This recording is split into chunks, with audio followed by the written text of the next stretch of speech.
Pessoal, nós vamos dar início então ao nosso vídeo. Nós vamos falar hoje sobre tecido nervoso, né?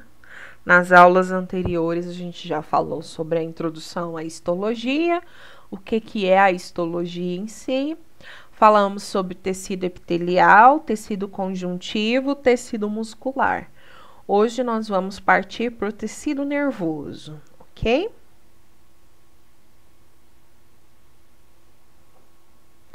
Então, o que seria o tecido nervoso? Os seres vivos, eles vão reagir aos estímulos ambientais. Então, eles vão reagir à luz, eles vão reagir ao calor, aos sons, vão reagir a outros seres vivos. Então, essas mudanças de condições de ambiente, como sons, choques, calor, frio, eles são percebidos pelo organismo e vai reagir adotando uma postura que vai corresponder a esse estímulo. Embora estejam os músculos que respondem aos estímulos, é o tecido nervoso que ele é responsável pela recepção e escolha da resposta adequada. Então, o tecido nervoso, ele vai ter origem ectodérmica.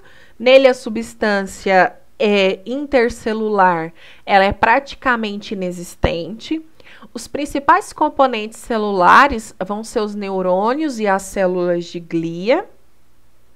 As células de glia ou neuroglia são vários tipos celulares que são relacionados com a sustentação e a nutrição dos neurônios, como a produção de mielina e a fagocitose, ok? Os neurônios ou células nervosas, eles vão ter a propriedade de receber e transmitir estímulos nervosos. Eles vão permitir o organismo responder à alteração do meio. Esses neurônios, eles são alongados, eles vão poder atingir, em alguns casos, até cerca de 1 metro de comprimento, como são os neurônios que se estendem das costas até o pé. São células formadas por um corpo celular ou pericário, de onde parte 2 tipos de prolongamentos, os dendritos e o axônio.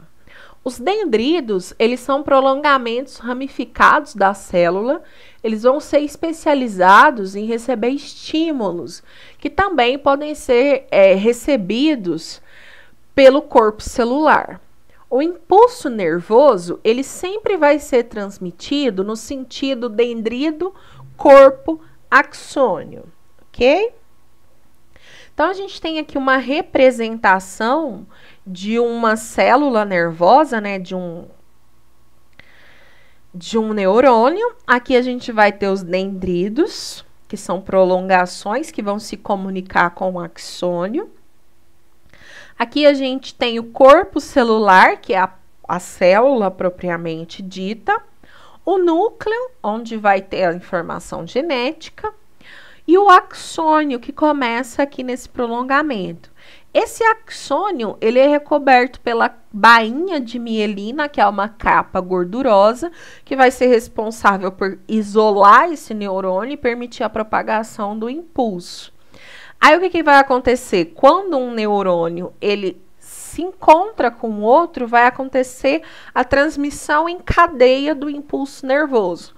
Um neurônio vai transmitir a informação nervosa para outro neurônio. O tecido nervoso. Então, o axônio é uma expansão celular fina, alongada e de diâmetro constante, com ramificações em sua porção final, de modo que o impulso ele pode ser transmitido simultaneamente a vários destinos. É uma estrutura especializada na transmissão de impulsos nervosos para outros neurônios ou para outros tipos celulares, como as células de órgãos efetores, musculares e granulares. Como que ocorre, então, a transmissão do impulso nervoso? Um neurônio, os estímulos se propagam sempre no mesmo sentido. Eles vão ser recebidos pelos dendritos, seguem pelo corpo celular, percorre o axônio e da extremidade desse ele vai passar para a célula seguinte, dendrito, corpo celular e axônio. O impulso nervoso, ele vai se propagar através do neurônio, ele é de origem elétrica e resulta nas alterações de cargas elétricas na superfície externa e interna da membrana celular. A membrana dos neurônios em repouso, ela apresenta carga elétrica positiva do lado externo, voltado para fora, e negativa do lado interno, em contato com o citoplasma da célula. Quando essa membrana ela se encontra nessa situação, a gente diz que ela está polarizada. Essa diferença de cargas elétricas, ela é mantida pela bomba de sódio e potássio, que são minerais que tem no nosso organismo.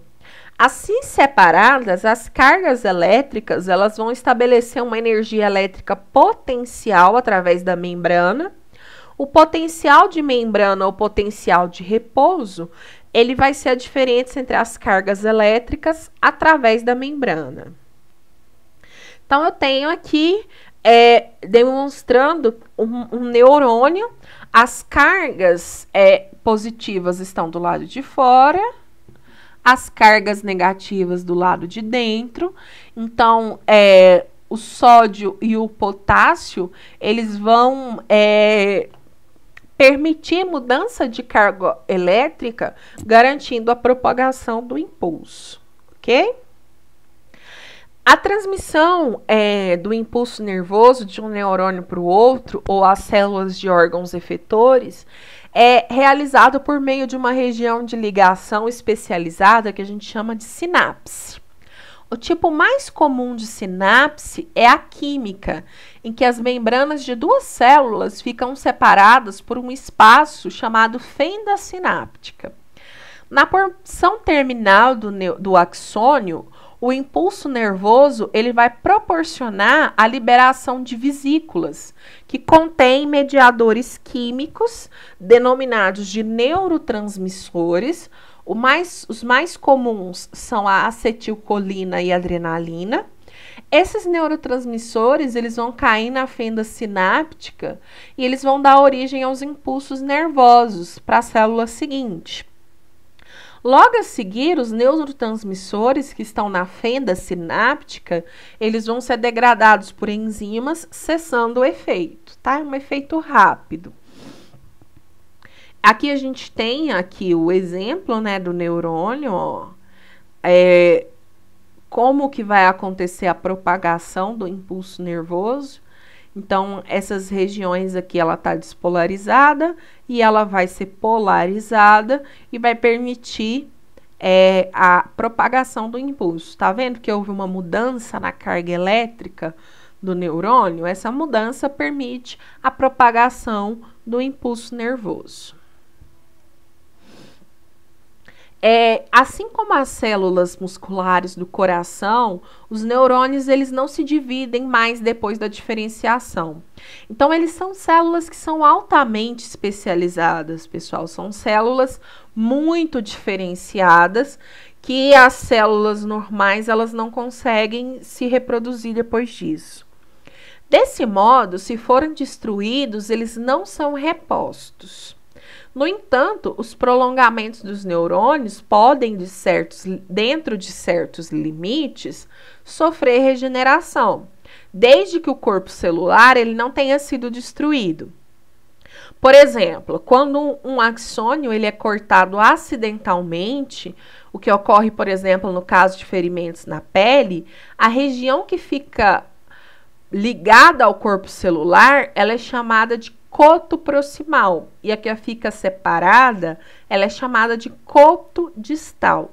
Esse coto distal, ele se degenera e é fagocitado pelos macrófagos, que vão limpar essa região lesada. Já o coto próximo, ele cresce e se ramifica. Ao mesmo tempo, essas células vão formar a bainha de mielina do corpo distal, elas vão se modificar e se proliferar, originando colunas celulares que servirão de guia para os ramos que estão crescendo a partir do coto proximal. Quando esses ramos penetram nessa coluna de células, regenera completamente o axônio.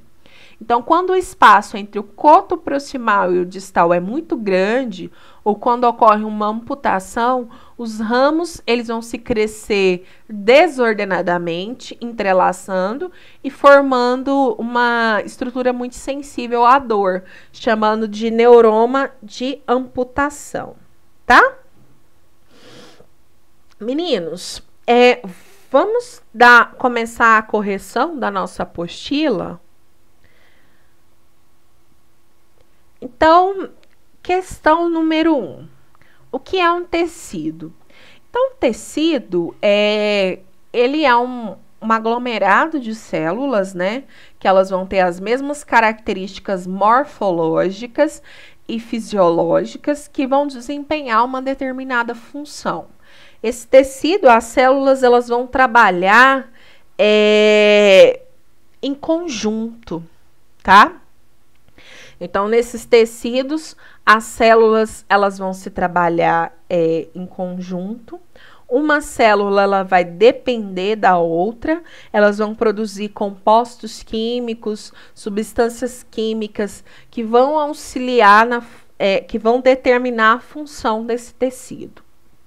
2.